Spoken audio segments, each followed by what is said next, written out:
just changing it up a little bit for 2024.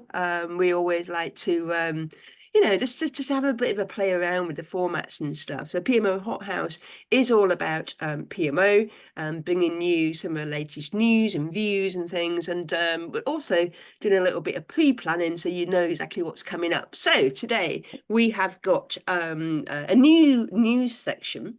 So some bits and pieces that we think that you should be interested in from PMO people. We've also got the skill of the month, which is going to be around problem solving. And we've got a special guest this time for our hot seat.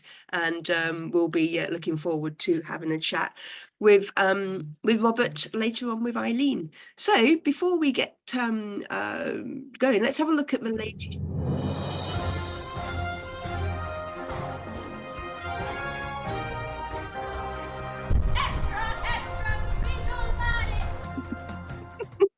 You know how much we love our little jingles. Hope you enjoyed that one. We think it was is quite cute. Extra. So we actually wanted to do a little bit more each month about what some of the news is coming out in various places that we think PMO people might be interested in knowing about. And again, this is coming from, various places from where we, are hanging out, or news that we get told about, or things that are coming into here at House of PMO. Yeah, let's crack on with it. This is my segment. So I don't know how many of you have heard this new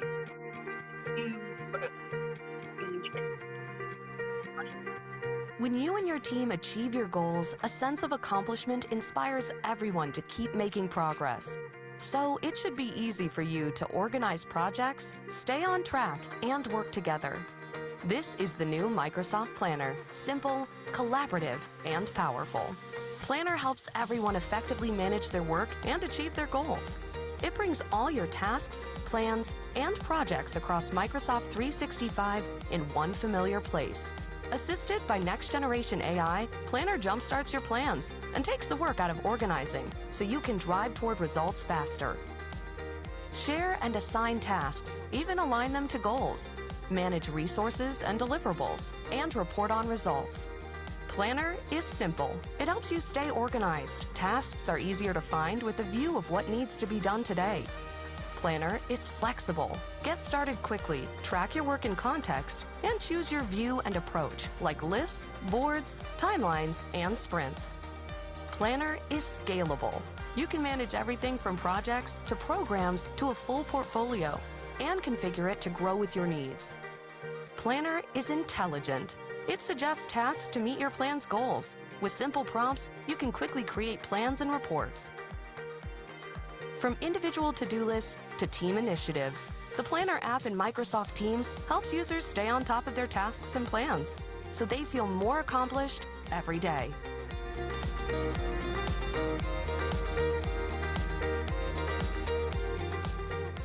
And no, we didn't get any kind of sponsorship from Microsoft on that whatsoever, but did go to a session a couple of weeks ago. It is talking about what's coming out in terms of Office 365. I thought you'd like to know about it if you didn't already, for people that are either using the Microsoft Project version online or MS Project on the web, as it's called, because it will be changing. It will be coming that new name, Microsoft Planner. The other thing that I think is really interesting about it is if your PMO is using the Office 365 stuff, and you could see there that it actually becomes a new tab in Teams. If you don't use any tools, if you don't have any access to some tools, perhaps it is something that your PMO could start to have a play with if you're not already using something. Because I'm really conscious of, it's great to hear about how many PMOs do have these kind of tools at their fingertips and PPM tools and things like that. However, there's so many of us that are not. And again, it feels really familiar. And I really like the fact that it also gives you that option to do the usual things like having plans as Gantt charts, as task lists, and even the bits that kind of look a little bit like Trello. So Project for the Web is going to be renamed MS Planner, and it's going to pull in some other bits that are already there, which is Task. I'm going to have a look at it if you're not already familiar with it. It's April or spring 2024. That's what's coming down the line. Other things that have come to our attention that are really interesting is something called micro qualifications. As you probably know, the House of PMO has a set of 4 qualifications, and they come from the accrediting body APMG. APMG have obviously lots of different qualifications, and they do bring out new ones. And we thought we'd just tell you about which ones are coming out, which are new for them as well. So there's one called Experience Collab. Or collab, which is it's a really interesting one. And Eileen, I'd forgotten that you were actually at the launch event for this week, weren't you? Do I you want was. to give us come off mute and just give us a quick? I think so. It was originally set up for managed service professionals, so people who are delivering IT services, saying they could. We kept achieving SLAs, but our customers were still unhappy. So what they've developed is this concept of XLAs, which actually kind of goes into a kind of a much more 360-degree review of the service that's being provided. And obviously we were interested because as a PMO, we deliver services. So I'm hoping we've already had that conversation, but hopefully they're going to come and do a session at PMO Learn in June for us. Super. So there you go. That's the first one that was coming out, which I thought there might be some interesting over. Nobody knows about PMO Learn yet. That's a secret, everybody. Yes. And the second one that they've got, which I think might be an interest to a lot of PMO people, is obviously from a change management point of view. But I know a lot of you, me included, enjoy the kind of neuroscience side of things like change and how people think about change and how we all go through change and things like that. So they brought out a new qualification, which is the PEP approach, which is what you can see there, the PEP, upside down. But it is very much for people that are doing a lot more around the change management services, for example, out of the PMO, or very interested in the kind of people aspects of project management and PPM and PMO and all that kind of good stuff. Again, it's one of those I think is probably falls into the softer skill camp, but for anybody who kind of likes that kind of thing, go and have a look. So these are both from APMG. There's another couple that they're bringing out this year, but I think these 2 were the ones that maybe PMO people may be interested in. So want to check it out. A bit of news from us as well. We have got a version 2 of the PMO competency framework coming. It has been coming for a while. For people that are not aware, TSO, which is the stationery office publishers, we've been working with them on the new version, and essentially the context is the same. For us, it was all about trying to make it clearer, better navigation. Okay, yeah, there were a few typos that have been sorted out and a bit of grammar. But yeah, version 2 is, we're doing a bigger launch, but it is coming. You can already buy this version through TSO, and it'll be available in other places really, really soon. But there's kind of like an advanced thing on that. But if you're thinking about buying the PMO competency framework, if you've not already got it, you can get the new version. And if you have already got the current version, it is essentially the same content, so the content is not really changed. Okay, so new addition there, and some of the other news that you may or may not have seen, which is certainly getting a lot of people interested and excited more about AI and project management, is that PMI launched their new kind of like AI bot or assistant, which they've called PMI Infinity, which is basically getting into this whole thing around what ChatGPT does, but limiting it around the PMI content right across their publications and their resources on their websites and stuff like that.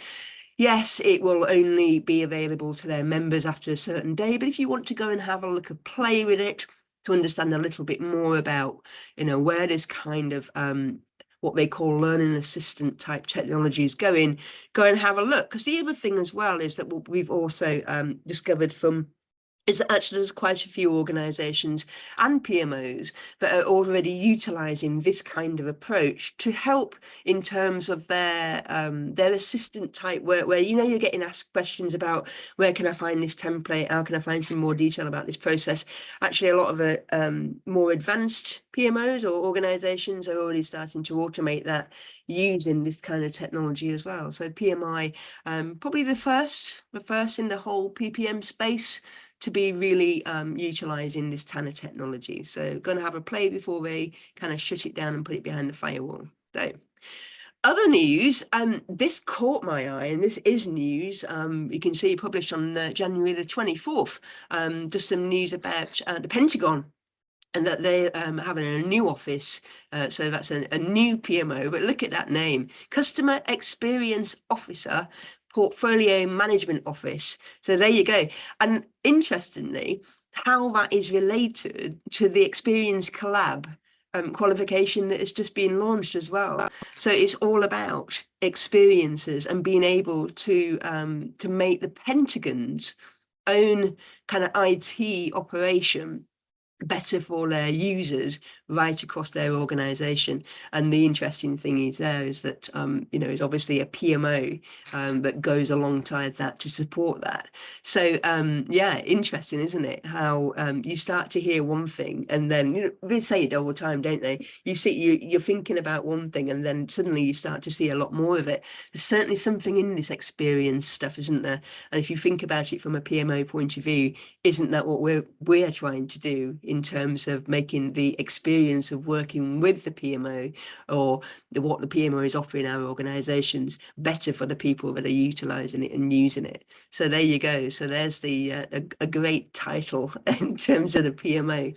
And as finally for me, in terms of news, this is something else that I thought really interesting. This is a PMO job spotlight, which we hope to bring you each month as well. But why is this one being spotlighted?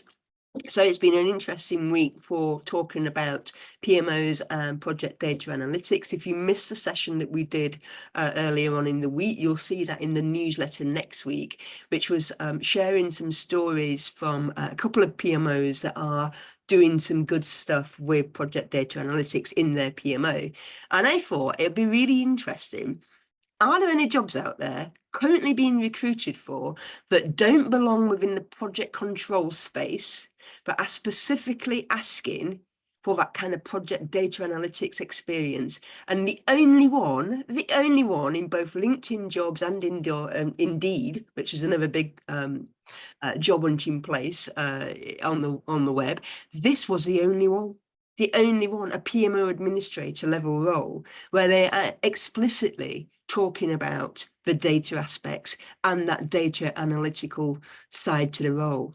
The only one. The rest of them, there's about a handful that were very much about project controls, but this one was the only one. So isn't that interesting? We're hearing a lot about project data analytics and stuff. However, the job ads are not really asking for it. So interesting. So that's it from me. That's the news for this month. Hopefully it was a nice eclectic mix, and we'll be bringing more of that to you next month. So without further ado, let's get on to the next part.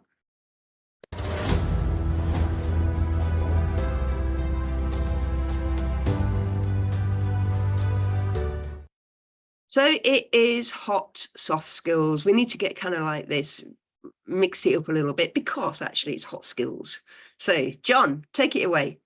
Hey, how you doing? So hot skills is something we've done sort of several times over the last year on HotHouse. It's where we take one key skill for the PMO space and we kind of spend a few minutes just diving deep into it. And the one we're looking at today is solving problems. So this is something that is, just click onto the next slide, Lindsay. So this is something that is in the competency framework. It's on page 293 in my version. If you've got the CCO one, I'm not quite sure what page it's on, but it's in there. And this is a key, it's one of the key skills that we have for particularly PMO analysts and PMO managers. And the competency framework defines it as the ability to define, determine, and implement solutions to difficult or complex issues. And it must be all of those things. There's a lot of people that are very good at finding and determining the issues that we've got out there, but it is really about actually finding and implementing those solutions to those problems as well.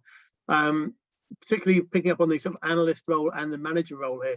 This, for me, at least, is one of the key skills that I think differentiates someone who is defined as a PMO administrator as opposed to a PMO analyst, because the analyst role tends to be a lot more about not just following the processes, but actually understanding the data, generating insight, and then moving into that and let's improve things and solve some of the problems that are bubbling up through the data and through what we're seeing out there. So it's quite a big step for sort of junior people in the PMO. It's a skill that they need to master to be able to make it and say, actually, I'm not a PMO administrator anymore. I'm definitely a PMO analyst. It's really important strategically as well as a skill for PMO teams, strategically in the organization, to identify misalignments when problems are arising, help prioritize resources, prioritize programs in our portfolios, but also on a day-to-day basis. It's a skill that we use at all levels, from solving differences of opinion between people in our project teams, helping project managers navigate tricky things, and helping people adapt to change as well, and just improving team dynamics as we go. Onto the next slide. So what I want to do really is just give you a few tools that you can take away and use. And I always try and find a nice simple one. And this is the simplest technique that I could find that is useful and it works. And it's called the STOP technique. And of course it's an acronym, STOP. Basically, for any problem that you're facing, this is something that you can either sort of do in quite a lot of detail, or you can just keep this in your head and talk through this in a problem-solving conversation with somebody.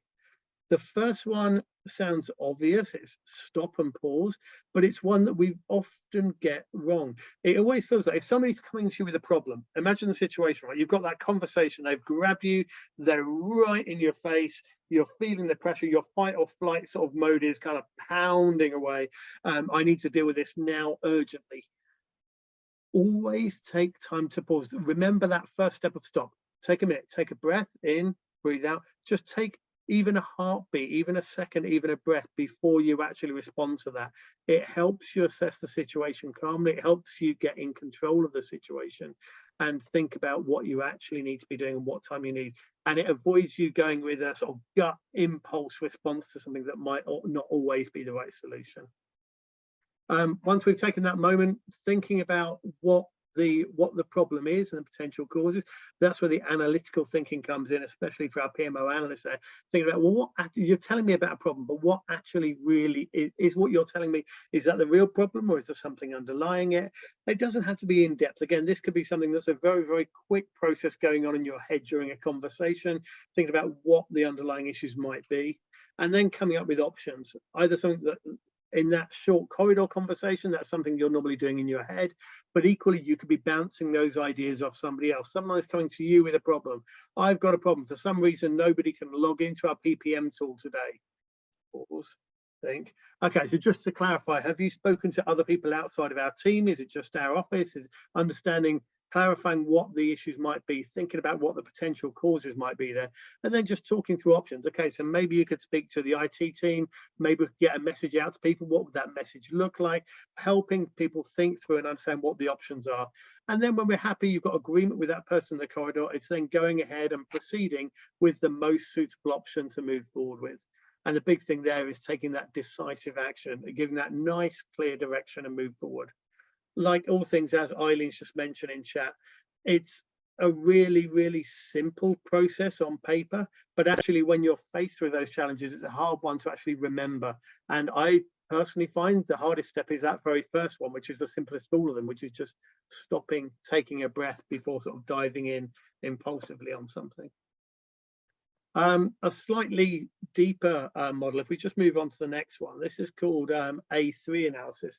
And it's called A3 analysis because I know a lot of people think, well, A3, what, like the piece of paper?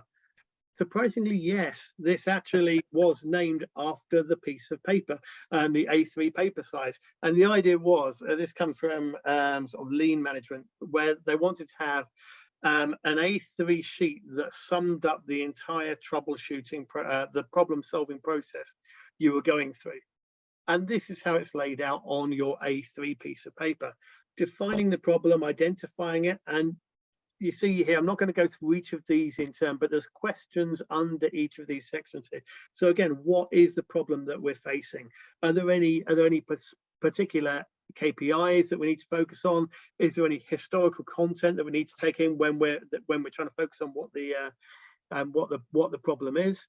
Once we've established that, we're just making notes of it in these sections, because the idea is not only is this a way of thinking about the problem, it's a way of communicating it as well. We can take this A3 sheet, stick it on the wall in our area. If we're remote, share it in SharePoint, so everyone can see what's going on at any given point as we build this out. Then we're looking at the current conditions. What is actually happening? Focusing on facts. Where can we get real data in here? How can we visualize those in a graph, in a data table? But we're trying to take this down to data, take the emotion out where we can, and focus on the data that help us analyze the situation. We also want to be clear there on what the goal is. So we know what the problem is. We know about the current conditions. What are we actually aiming to achieve? Is it a quick fix for now to get us, if we've got something that's broken? Is it about fixing it immediately? Or are we looking for long-term solutions? Or actually, are we going to do one pass to solve a quick problem and then something longer term? Can we all align on what we believe we're here to try and solve today, even if there is a different goal we're trying to focus on tomorrow? Once we're clear on that lot, then we can dive in, analyze our problem, understand the challenges. There's lots of techniques we can use, and I'll mention some of those on the next slide, things like 5 whys, fishbone diagrams, brainstorming, which is the same as our options in our stop model, deciding what we want to do, then coming up with our implementation plan. And again, depending on how complex, how long-term this is, that's either going to be a sort of Gantt chart, a couple of bullets of what we're going to do, but we're also being clear here on what done looks like. What are the metrics? What do we expect to see? And crucially, who is it that's going to be accountable for these things? And we shouldn't forget about the last step there as well, that once we've actually gone through this cycle, how do we then follow up and track the progress? If we've improved a process, and this is mainly about improving processes, what are we then doing to actually make sure the changes that we've made stick and stay and are aligned?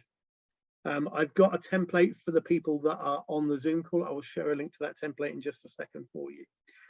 In terms of techniques that you can use within that A3 or generally, there's a few. I'm not going to go through these in any detail, but 5 whys technique on the top right there, fishbone diagrams to break down a defect and understand where the issues might have been caused.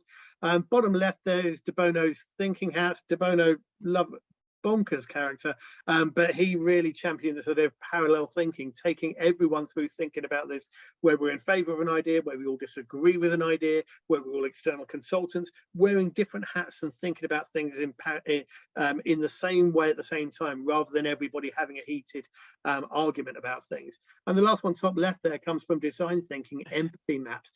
Trying to get under people's skin. What is the problem? And when we're thinking about what the problem is, actually, how does it make people feel? And often when we're thinking about things through a process lens, it can be really good to do this, to think about the empathy side of things as well. How do people really feel? I suppose think about how people feel comes on to our problem solving mindset, right? So what is it that we need to, what mindset do we need to be in when we are problem solving? There's a few things here. We need to be curious. We need to focus on our resilience, because if you're solving problems, it tends to be high adrenaline, high pressure, high stress. So make sure you're resilient. Think about how you can make time to calm yourself and how you've got the things you can do to build your stamina to deal with these situations. Need to be adaptable and flexible. But the crucial thing, I think, for PMO people that are called out there is that very last one. It's being solution focused, finding solutions over finding problems. I think in the PMO space, we can be guilty of going in, auditing, seeing where the problems are, surfacing those problems. But actually what we really need to be doing here is finding solutions to those. So that's it from me. I'll share a couple of templates in a second to summarize. Practice that stop model so it becomes intuitive, so it comes naturally to you when somebody grabs you in a corridor with a problem. Build your toolbox. There's a few ideas that I've given you there, the 5 whys, the A3 technique as well. And crucially, nurture your problem solving mindset. If you know what the mode you need to get yourself into to solve problems is, you can get yourself in that way of thinking whenever somebody hits with a problem, and it gets you on the right foot to solve those things going forwards. That's it on that one. That's a quick one. I'm going to send you a few links in the chat for further reading. Thank you very much, John. So, Cheers, John. hoping you're liking the new format, where we're giving a bit more time getting into some of the areas that rather than dashing and darting about. So, Eileen, over to you. Okay, now I promised Robert when we had our first conversation that I would not talk a lot, because when I first kind of spoke to him, I ended up speaking for half an hour just about how excited I was about the book. So, quick introduction to Robert. He's an eclectic career with a broad mix of skills. I always like people talk about the mix of maths and music, and that's probably Robert. Engineering, project management, and a whole load of drama thrown into that. So I don't know whether you want to say any more about kind of where your career's taken you, Robert, but I'm really interested. What drove you to write this new book that's kind of come out, that's kind of got it on the bookshelves? Because any book writing is a labor of love. Yeah. First of all, thanks for having me. It's a pleasure to be here. So hello, everyone from Chicago. The driver, the first event that happened in my life is that over the past decade, I started concluding that project success rates were not improving. Companies were making the same mistakes. And I felt there's got to be a way to move the needle on this. The second thing that happened was about 12 years ago, I started taking dance lessons. And as some of you might know, being a beginner guy in dance lessons stinks. So you have the incentive to take classes intensely and get out of beginner mode. And what I started concluding from these dance lessons, Latin, salsa, bachata, cha-cha, etc., is that everything I learned on the dance floor applied off the dance floor. When you think of lead, follow, elasticity, rotation, the learning never stops. And I also, at the same time, found myself in improvisation classes. So I live in Chicago. I consider it to be the home of improv.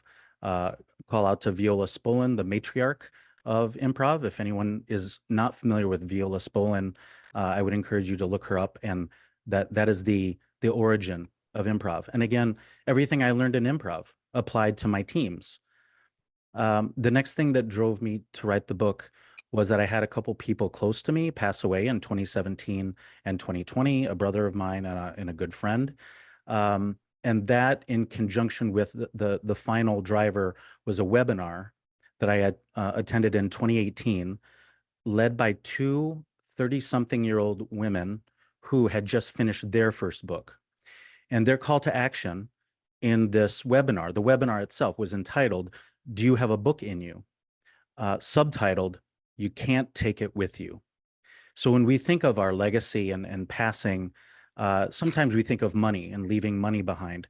And I think what these two ladies, these two brand new authors, were challenging their audience to do is get your talent, your wisdom on paper. You can't take it with you. The next generation needs it. So get to work on that book. And so that's now one of my favorite networking questions is, hey, so do you have a book in you? What if you were forced to write a book, what would it be about? So Eileen, those would be the drivers. It's the combination of the performing arts and project success rates not improving, the employee experience not improving, the applicability of the performing arts. And I just knew I had to get this stuff on paper so that others could build upon it. And in the spirit of improv, play yes and with it. Excellent, and congratulations. As I say, kind of getting the book out is a huge achievement in itself. But there was a bit of me when I read the title, particularly kind of the subtext there, transcending agile with ruthlessness and grace. I suddenly thought, well, is this really going to be a new agile where the world is going to be taken over by innovation, elegance? I love the kind of the juxtaposition of ruthlessness and grace, but is this going to be capital E in future projects now as opposed to capital A? I love the question. So when I think of capital A, uppercase agile, lowercase agile, I think of the ambiguity that has oozed into the agile conversations. Right, there are certain objective, explicit, unmistakable, unambiguous aspects of agile. And then there are some subtleties, I believe. Over the last 20 years, again, the agile world has not been static. So where I land on elegance and what ambiguity might be there, capital E, lowercase e, I feel like it doesn't run the same risk because it's incredibly unambiguous about whether you use the frameworks, and you can point to stuff, you can print it out, or you can say, we're not doing this. We're not doing this framework that I think we're going to tiptoe into momentarily. And we're not putting this stuff on paper. We're not imitating a symphony. We're not imitating an improv team. We're not imitating a dance couple. So no, we're not elegant. We are VUCA. And my concern right now, the status quo of many innovation teams, is that that acronym VUCA, that stands for volatile, uncertain, complex, and ambiguous. I believe too many teams are surrendering to VUCA. And the phrase I have heard more than once is, well, it's just what we have. It's, we're in a VUCA world. And I refuse to accept and surrender to this resignation to VUCA, that we just don't need to do that, because the inspirations for amazing people-centric teamwork, we already know what those are. The conversations about the performing arts, these comments are already in our conversations, where someone may say, hey, are we singing from the same hymnal? Are we, well, let's wing it. We can improvise. And so what these books do is you give me an inch and the books take a mile, and let's really exhaust all the amazing, valuable, and fun culture traits of the performing arts. So I've just Lindsay's just going to kind of put the various kind of elements on there. And one of the things that I kind of really like about the book, and as you know, I've been through it twice, read it through once and thought this is a different world, read through it again and thought, actually, there's some kind of really good kind of different elements that can be kind of picked up on. And as you say, it's not about kind of taking it all and kind of suddenly saying, oh, we're now kind of moving to this. But I think there's some really good elements in there that we can kind of pick up on and use within our organizations, are undoubtedly driven through example and through implementation by the PMO. So I know you've touched on it, just if you could just expand a little bit on this kind of people-centric methodology. Yeah, so the graphic you're showing right now tries to distinguish, okay, the rational side of my brain says what good looks like is this, what bad looks like is this, and these are the labels that I can give that. And then the emotional side of my brain, the touchy-feely, sentimental side, what does good look like? What does bad look like? What are the labels I can give it? I think there's power in acknowledging this is what bad looks like, and we need to stop committing the same sins in our team. So the reason why I chose ruthlessness and grace in the subtitle is because it's the provocative, intense, extreme version of discipline and empathy. Discipline on steroids, ruthless. Empathy on steroids is giving grace. And so that's where I landed on the more politically correct terms, if you will, are discipline and empathy. And then for a book title, I needed something more provocative. And the words I landed on were ruthlessness and grace. Excellent. Well, as I say, I love the phrase. So I know we haven't got a huge amount of time, but I just wanted to kind of dip into perhaps one particular element, one framework that you use within the book, which I think kind of resonates with everybody on the call, because we all use this on I suspect, a daily basis. This concept of racy, that you're suggesting there's a better way. Just like Agile, the RACI matrix has had a couple decades to improve project success rates, to improve the employee experience, and to solve VUCA. It's insufficient. It's not moving the needle. So when I rethink RACI and the ambiguity that it harbors and the lack of sustainability, the lack of teeth, I feel like we can't manage an infinite number of meetings. We cannot manage an infinite number of emails, right? That would be micromanaging. That's counterproductive. But that third communication channel, structured documentation, that stuff will still be valuable 6 to 12 months from now. So what if we only manage, so to allow project managers to avoid boiling the ocean, what if we only formally manage 5 verbs? It's formally managing only what's worth putting on paper. And the 5 verbs is enforced collaboration. You have names next to each verb. And I just felt that it is it's a way to instantiate a kind of expectation setting factory.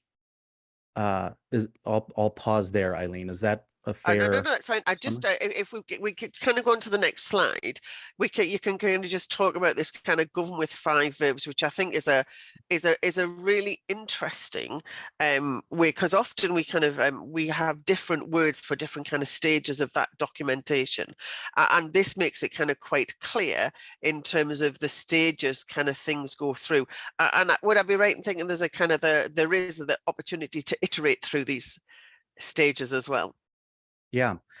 So I think the RACI almost got it right. Like there are 4-ish things, 4 different tiers, levels of contributing to work. And again, if you want your work to be durable, it's got to be on paper. So the 5 verbs, shepherds, what I consider to be an agreement factory. A healthy team is a kind of agreement factory. And for those where the word sign off is a little bit scary, well, then I'll hedge and call it an expectation setting factory. And so I feel like instead of a RACI matrix, consider in your project plan 5 verbs, inventory everything that's worth 5 verbs. Don't prohibit other work, but I would argue it's not worth formally managing because it's evidently not worth putting on paper. It's not worth collaborating or having an approval or distributing. So do that stuff at the pub. But anything that's durable, govern with 5 verbs, understand with clarity the dependencies, the duration estimate, the percent complete. If you want a seat at the table, pick a verb. And if that's, you can't stand the heat in the kitchen, step out of the kitchen, well then step back from the 5 verbs. I don't know what else that is, but so it's a ruthlessly disciplined way to shepherd collaboration without boiling the ocean. Excellent. And I just I love it when there's some really kind of some new thinking that's not just been a kind of an evolving of what's there. This is a whole kind of new take. And I know you've, as you said earlier, you're being deliberately provocative to kind of drive the conversation. And so I would definitely kind of recommend people buy the book, read it. As I said, read it through once. And I think that's kind of as an interest. And as I read it through again with a kind of a different lens and think, well, actually, can I use this? And you're very much open to some feedback and challenge, Robert. Yeah, absolutely. I'm one person. I did my best with my network, my recent colleagues, my editor, to get folks' attention.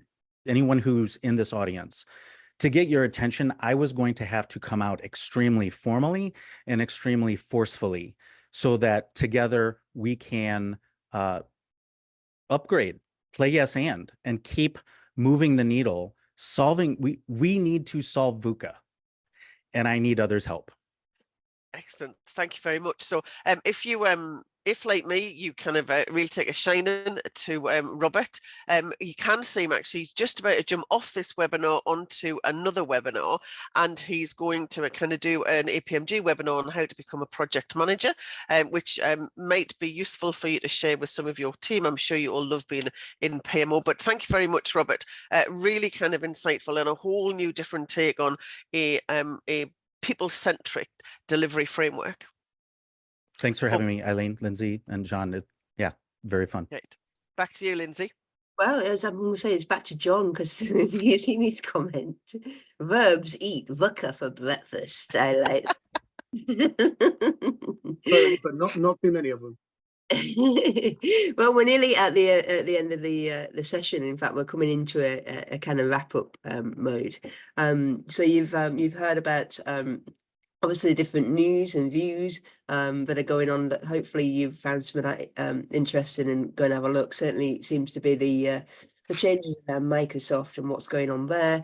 You've got to be quick because apparently loads of other things that are coming out down the line. So if you're Office 365 in at the office, there's going to be a lot of things that are coming for you to be playing with.